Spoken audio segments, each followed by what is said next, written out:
बिस्मिल्लाहिर्रहमानिर्रहीम। अस्सलाम वालेकुम रहमतुल्लाहि व बरकातुहू।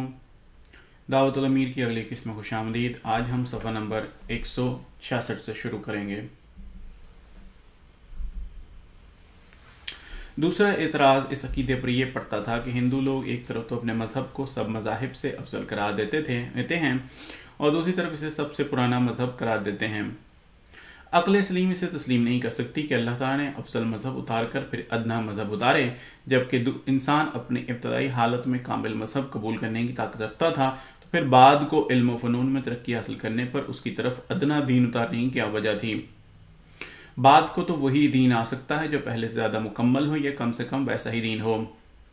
ये दोनों एतराज़ ऐसे थे जिनका जवाब इस्लामी अकीदे के पेश करने वालों से कुछ न बनता था, और ये एतराज़ इस अकीदे के पेश करने वालों से कुछ ना बनता था और यह एतराज़ कायम रहता था कि खुदा तआला दीन की हिदायत के लिए इब्तिदाई आलम से क्या समान करता चला आया है। मसीहियों ने इस अकीदे का यह हल बताया कि खुदा ने मसीह के ज़रिए से दुनिया को हिदायत की तरफ बुलाया है, इसलिए इस पर किसी कौम की तरफदारी का एतराज़ नहीं हो सकता। मगर यह हल भी सही न था, क्योंकि इससे भी ये सवाल हल ना होता था कि मसीह की आमद से पहले खुदा ने दुनिया की हिदायत के लिए क्या समान किया था। बाइबल से तो हमें इसी कदर मालूम होता है कि दूसरी अक़वाम के लिए उसकी तालीम न थी, लेकिन मसीह के बाद लोगों के लिए अगर दरवाज़ा खोला भी गया तो इससे पहले जो करोड़ों करोड़ लोग दीगर अक़वाम के ज़रिए गुजर गए, उनकी हिदायत के अल्लाह ताला ने क्या समान किया। गर्ज़ ये सवाल बिलाशाफी जवाब के पड़ा था और लोगों के दिलों को अंदर ही अंदर खा रहा था कि हज़रत मिर्ज़ा साहब ने कुरान करीम से ये इस्तदलाल करके इस नुक्ता निगाह को ही बदल दिया जो इस वक्त दुनिया में कायम था, और बताया कि कुरान करीम की तालीम यह है कि वइन मिन उम्मतिन इल्ला खला फीहा नज़ीर। सूरह फातिर आयत 25। कोई कौम ऐसी नहीं गुजरी जिसमें हमने रसूल नहीं भेजा।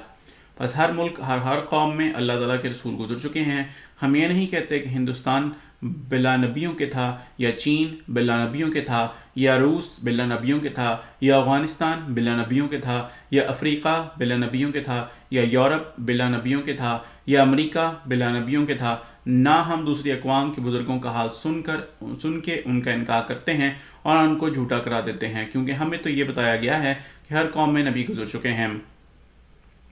दूसरी अक़वाम में नबियों, शरीयतों और किताबों का पाया जाना हमारे मज़हब के ख़िलाफ़ और उसके रास्ते में रोक नहीं है, बल्कि इसमें इसकी तस्दीक है। हाँ, हम ये कीदा रखते हैं कि ज़माने के हालात के मुताबिक अल्लाह ताला ने मुख्तलिफ़ अक़वाम की तरफ नबी भेजे, और बाद में जब इंसान इस कामिल शरीयत को कबूल करने के काबिल हो गया जो मोहम्मद रसूलुल्लाह सल्लल्लाहु अलैहि वसल्लम की मार्फत आई, तो उसने आपको सब दुनिया की तरफ मबूस करके भेज दिया। बस कोई कौम भी हिदायत से महरूम नहीं रही, और बावजूद इसके इस्लाम ही इस वक्त हिदायत का रास्ता है, क्योंकि यह आखिरी दीन और मुकम्मल दीन है। जब मुकम्मल दीन आ गया तो पहले दीन मनसूख किए गए, और इन दीनों के मनसूख किए जाने की ये भी अलामत है कि अल्लाह ताला ने अब उनकी हिफाजत छोड़ दी। उनमें इंसानी दस्तो बुर्द होती रहती है और वो सदाकत से कोसों दूर जा पड़े हैं, और उनकी शक्लें मस्ख हो चुकी हैं। वो सच्चे हैं बिल्लिहाज अपनी इब्तिदा के, और झूठे हैं बिल्लिहाज अपनी मौजूदा शक्ल के।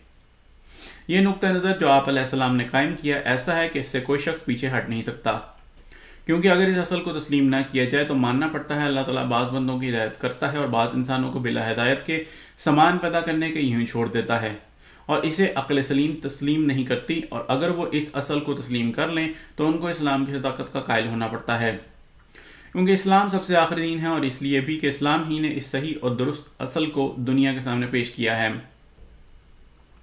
ये हरबा ऐसा ज़बरदस्त हरबा है कि तालीम याफ्ता तबका और वसीउल ख्याल जमात जो ख्वाह किसी मजहब से ताल्लुक़ रखती हो, इससे मुतासिर हो बगैर नहीं रह सकती, क्योंकि अगर इस वसल को जो हज़रत अक़दस अलैहिस्सलाम ने पेश किया है छोड़ दें तो खुदा ताला को भी साथ ही छोड़ना पड़ता है, और ये वो कर नहीं सकते। और अगर वो इस असल को कबूल कर लें तो फिर इस्लाम को भी कबूल करना पड़ता है, और इसके सिवा उनके लिए कोई चारा नहीं। बस दुनिया के नुक्ता निगाह को जो पहले नहायत तंग था बदल देने से हज़रत मसीह मऊद अलैहिस्सलाम ने इस्लाम के गलबा का एक यकीनी सामान पैदा कर दिया है। चौथा हरबा जो आप अलैहिस्सलाम ने इस्लाम को गालिब करने के लिए इस्तेमाल किया, और जिसने इस्लाम के खिलाफ तमाम मुबाहिसात के सिलसिले को बदल दिया है और गैर मज़ाहिब के पैरों के होश उड़ा दिए हैं, यह है कि आप अलैहिस्सलाम ने अल्लाह ताला की हिदायत से राइजुल वक्त इल्म कुल इल्म कलाम को बदल दिया और उसके ऐसे असूल मुकर्रर फरमाए कि ना तो दुश्मन इनकार कर सकता है और ना ही उनके मुताबिक वो इस्लाम के मुकाबले में ठहर सकता है। अगर वह इन असूलों को रद्द करता है तब भी मरता है और अगर कबूल करता है तब भी मरता है। ना फरार में उसे निजात नजर आती है ना मुकाबले में हिफाजत। आप अलैहिस्सलाम ने पहले तनकीद और मुबाहसे का ये तरीक था कि एक फरीक दूसरे फरीक पर जो चाहता एतराज़ करता चला जाता था और अपनी निस्बत जो कुछ चाहता था कहता चला जाता था। और ये बात जाहिर है कि जब मनाजरे का मैदान गैर महदूद हो जाए तो मनाजरे का नतीजा कुछ नहीं निकल सकता। जब चंद सवार दौड़ने लगते हैं तो बाज़ कवायद के मुताबिक दौड़ते हैं, तब जाकर जीतने वाले का पता लगता है। और अगर कोई किसी तरफ को और कोई किसी तरफ को दौड़ जाए तो क्या मालूम हो सकता है कि कौन जीता। इस तरह दौड़ने वालों के मुतालिक हम कभी भी सही राय कायम नहीं कर सकते। इसी तरह मजहबी तहकीक के मामले में जब तक हदबंदी न हो राय कायम नहीं की जा सकती। पहले यह तरीक था कि हर शख्स को जो बात अच्छी मालूम हुई, ख्वाह किसी किताब में पढ़ी हो, अपने मजहब की तरफ मंसूब कर दी और कह दिया कि देखो हमारे मजहब की तालीम कैसी अच्छी है, गोया असल मजहब के मुतालिक कोई गुफ्तगू ही ना होती थी, बल्कि उलमा और मुबाहिसीन के ज़ाती ख्यालात पर गुफ्तगू होती रहती थी। नतीजा ये निकलता था कि मुतलाशियान हक को फैसला करने का हक ना मिलता था।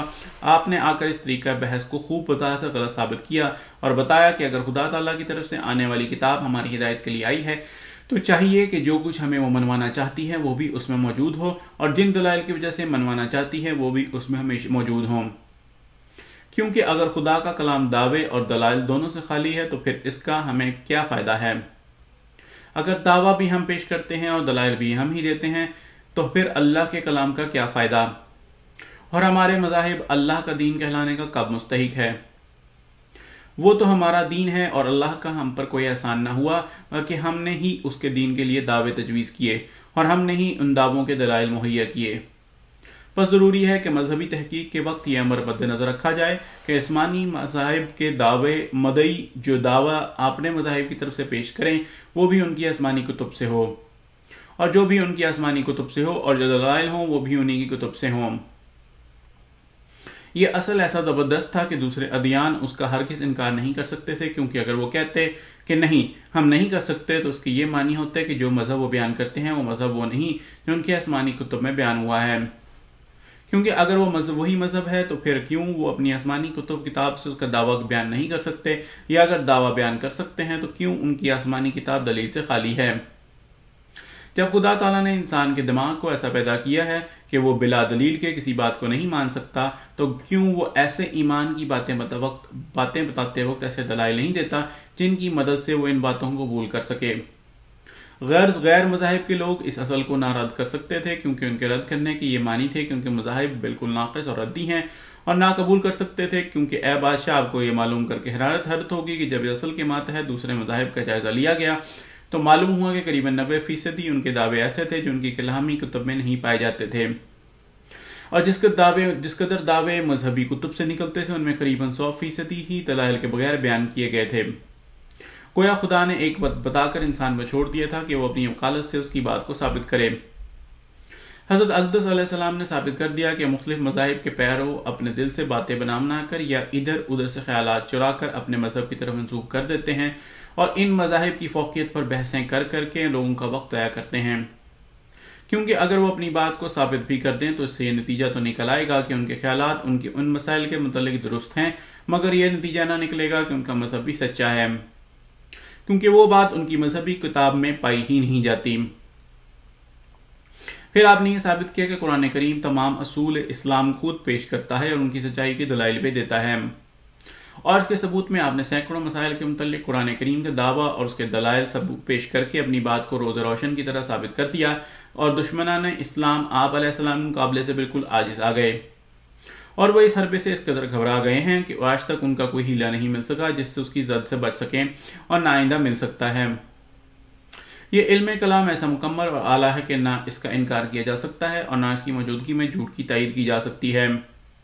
बस जो इस हरबे को इस्तेमाल किया जाएगा, अदियान बातला के नुमाइंदे मजहबी मवाहिसात से जी चुराएंगे और उनके पैरों पर अपने मजहब की कमजोरी खुलती जाएगी, और लेयुज़हिरहु अलद्दीन कुल्लिही का नज़ारा दुनिया अपनी आंखों से देखेगी।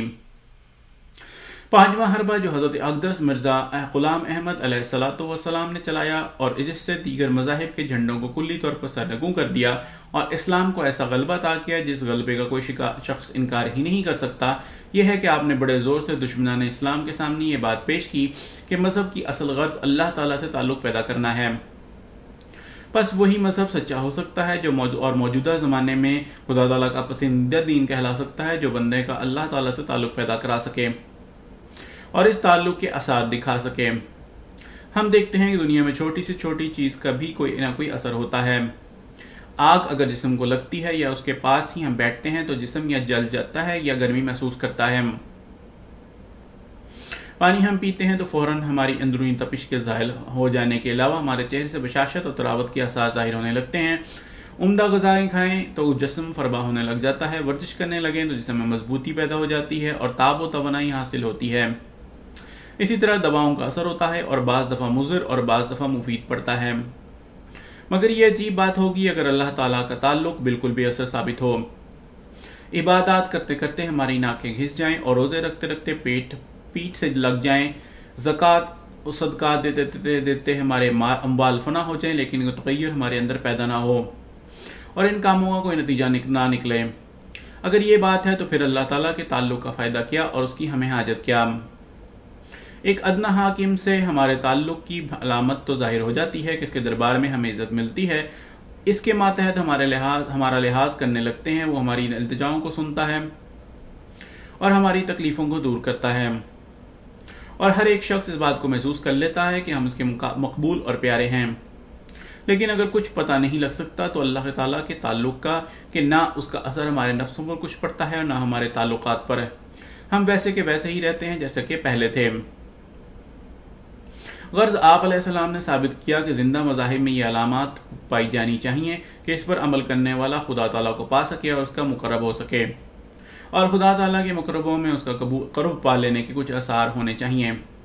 बस चाहिए कि हर मजहब के लोग बजाय आपस में एक दूसरे पर हमला करने के अपनी रूहानी ज़िंदगी का सबूत दें और अपने मुकर्रब खुदा होने को वाक़या से साबित करें और ऐसे लोगों को पेश करें जिन्होंने उन दीनों पर चलकर खुदा से ताल्लुक़ पैदा किया हो और उसके विसाल के प्याले को पिया हो। फिर जो मजहब इस मयार के मुताबिक सच्चा हो उसको मान लिया जाए, वरना एक जिस्म बेजान समझकर उसको अपने से दूर फेंका जाए कि वो दूसरे को नहीं उठा सकता बल्कि उसका उठाना पड़ता है। ऐसा मजहब बजाय नफ़ा पहुंचाने के नुकसान पहुंचाएगा और इस दुनिया में सरोसवा करेगा और अगले जहान में अजाब में मुब्तला होगा। ये दावा आप अलैहिस्सलाम का ऐसा था कि कोई समझदार इसको रद्द नहीं कर सकता था। इस दावे के साथ ही गैर मज़ाहिब के पैरों पर बिजली गिरी और वो अपनी इज्जत के बचाने की फिक्र में लग गए। आप अलैहिस्सलाम ने बड़े जोर से ऐलान किया कि इस किस्म की जिंदगी के आसार सिर्फ इस्लाम में पाए जाते हैं। दूसरे मज़ाहिब हरगिज़ इस मयार पर पूरे नहीं उतर सकते। अगर किसी को इसके खिलाफ दावा है तो अपने मेरे मुकाबले में आकर देख ले, मगर बावजूद गैरत दिलाने के कोई मुकाबले पर ना आया और आता भी किस तरह। कुछ अंदर होता तो आता। गला फाड़ने और चिल्ला चिल्लाकर ये शोर बर्पा करने के लिए तो हजारों लोग तैयार हो जाएंगे कि हमारा मजहब सच्चा है, मगर खुदा की मोहब्बत और उसके ताल्लुक का सबूत देना तो किसी के इख्तियार में नहीं। खुदा की मोहब्बत तो क्या, खुदा से एक आर्जी ताल्लुक भी जिन लोगों को ना हो वो खुदा के ताल्लुक का क्या सबूत दें। आप अलैहिस्सलाम ने हिंदुओं को भी ऐसी दावत दी और मसीहों को भी और यहूद को भी और दीगर तमाम अदियान को भी, मगर कोई इस हरबे के बर्दाश्त करने के लिए तैयार ना हुआ। मुख्तलिफ पैरायों और मुख्तलिफ मौके पर आप अलैहिस्सलाम ने लोगों को उकसाया, मगर सदाए बरनखास्त। एक दफ़ा पंजाब के लॉर्ड बिशप को आपने चैलेंज दिया कि मेरे मुकाबले पर आकर दुआ की कबूलियत का निशान देखो। तुम्हारी किताब में भी लिखा है कि अगर एक राई के दाने के बराबर तुम में ईमान हो तो तुम पहाड़ों से कहो कि चलो तो वो चलने लगेंगे। और हमारी कुतुब में भी मोमिनों की नुसरत और ताईद और उनकी दुआओं की कबूलियत का वादा देती है। बस चाहिए कि तुम मेरे मुकाबले पर आकर किसी अमर के मुतालिक दुआ करके देखो, तब मालूम हो जाए कि अल्लाह ताला इस्लाम के मुताबिक जिंदगी बसर करने वालों की दुआएं मुकाबले के वक्त सुनता है या उनकी दुआएं सुनता है। जो मसीही तालीम पर अमल करने वाले हों मगर बावजूद बार बार चैलेंज देने के लॉर्ड बिशप साहब खामोश रहे और उनकी खामोशी ऐसी अजीब मालूम होती थी कि बाद अंग्रेजी अखबारात ने भी उन पर चोट की कि इस कदर बड़ी बड़ी तनख्वाहें लेने वाले पादरी जब कोई मुकाबले का वक्त आता है तो सामने होकर मुकाबला क्यों नहीं करते। मगर ना गैरों के चैलेंज ने पादरी साहब को मुकाबले पर आमादा किया और ना अपनों के तानों ने। वो आनो बहानों से ही इस प्याले को टालते ही रहे। इस किस्म के चैलेंज आपने मतवातर दुश्मनाने इस्लाम को दिए, मगर कोई शख्स मुकाबले पर ना आया। आप अलैहिस्सलाम का यह हरबा ऐसा है कि हर ज़ी अक़ल और साहिब शऊर आदमी पर उसका असर होगा, और जो जो लोग अपने मज़ाहिब के बेअसर होने और इस्लाम के जिंदा और मौसर होने को देखेंगे, इस्लाम की सदाकत उन पर खुलती जाएगी। क्योंकि मुबाहिसात में इंसान बातें बनाकर हक को छुपा सकता है, मगर मुशाहिदे और तासीर के मुकाबले में उससे कोई उज़र नहीं बन सकता, और आखिर दिल सच्चाई का शिकार हो ही जाता है। यह हरबा भी इंशाअल्लाह इज़हार दीन के लिए नहायत ज़बरदस्त और सबसे ज़बरदस्त हरबा साबित होगा, बल्कि हर अक्लमंद इंसान के नज़दीक इस हरबे के ज़रिए से अक़लन इस्लाम गालिब हो चुका है। गो मादी नतीजा कुछ दिन में पैदा हो। नाज़रीन, ये किस्त यहीं पर ख़त्म होती है। इंशाअल्लाह अगली किस्त लेकर फिर आपकी खिदमत में दोबारा हाजिर होंगे। तब तक के लिए इजाज़त। अस्सलामु अलैकुम व रहमतुल्लाहि व बरकातुहू।